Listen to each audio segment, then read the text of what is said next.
अजित पवारांच्या निधनानंतर सभागृहात त्यांच्या आठवणींना उजाळा देण्यात आला। यावेळी अनेक नेते भावुक झाल्याचं पाहायला मिळालंय, तर हसन मुश्रीफ यांना अश्रू अनावर झाले होते। बघूयात अजितदारांबद्दल बोलताना आज नेते कसे भावुक झाले होते।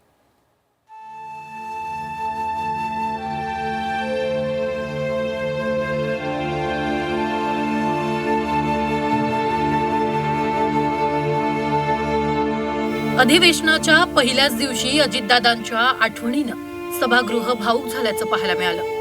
अजित पवारांसंदर्भात बोलताना अनेक नेत्यांचा कंठ दाटून आला। मुख्यमंत्री देवेंद्र फडणवीसांनीही विधानसभेत शोक प्रस्ताव मांडत अजितदादांच्या आठवणींना उजाळा दिला।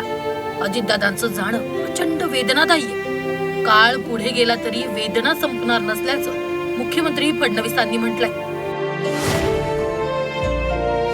अजितदादांसारख्या एका सच्च्या मित्राचा सहप्रवासाचा असा मृत्यू होणं ही खरं म्हणजे केवळ राजकीय हानी नाही, तर आपल्या सर्वांच्या अंतःकरणाला प्रचंड वेदना देणारी अशा प्रकारची बाब आहे।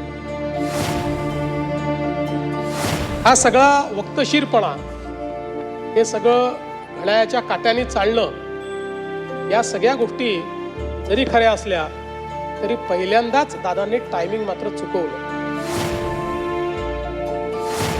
आज मी असं म्हणू शकतो, Ajitdada Pawar was the best chief minister Maharashtra never had.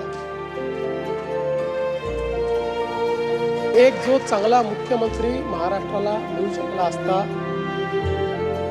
तो अजितदादांच्या रूपानं आता आपल्यामध्ये नाही। दुर्दैवाने दादांना मुख्यमंत्री होता आलं नाही। दादाने ही सल त्यांनी आपल्या मिश्किल शैलीत तिथं बोलूनही दाखवली, ठाण्याच्या गडकरी रंगायत। नशिबाने साथ दिली असती तर भविष्यात ते मुख्यमंत्री झाले असते। खरं म्हणजे अजितदादांबद्दल सगळे नेहमीच सांगतात की शब्दाला जागणारा अशा प्रकारचा नेता होता। त्याचा अनुभव 2019 साली आम्ही घेतला। 2019ला ज्यावेळी आमचं ठरलं की सरकार तयार करायचं, त्यानंतर काही कारणाने तो निर्णय त्यावेळी त्यांच्याकडे वरिष्ठांनी बदलवला, पण दादांनी त्यावेळेस भूमिका घेतली की नाही, मी शब्द दिलेला आहे, मी शब्द मोडणार नाही। आपको दिया हुआ वादा कभी नहीं तोड़ेंगे, आपको दिया हुआ वादा कभी नहीं तोड़ेंगे, आपकी विरासत को हर दिल से जोड़ेंगे। आप नहीं पर आपकी यादें हमारे साथ है। दादा, आपके सपनों को हम अधूरा नहीं छोड़ेंगे।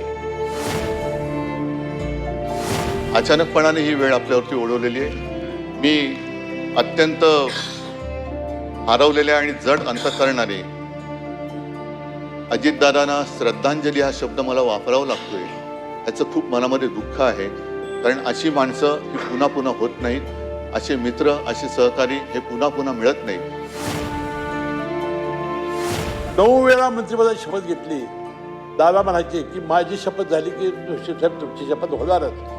9 वेळा, 6 वेळा मी निवडून आलो। 1999 साली पर्यंतपासून 9 वेळा मी मंत्री झालो। यावेळा ते मला सोडून गेले। मी त्यांच्या मुठ्यात मला शांती अर्पण करतो।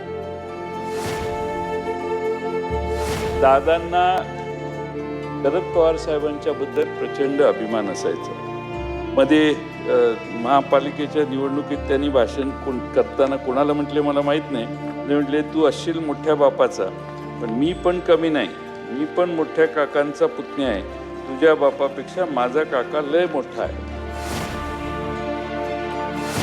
जन्मतारीख 22 जुलै 1959,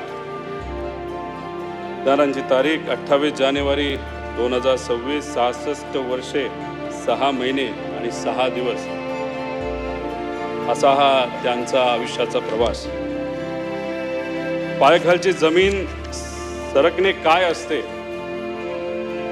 ते 28 जानेवारीला आम्ही सर्वांनी तिथं अनुभवलं।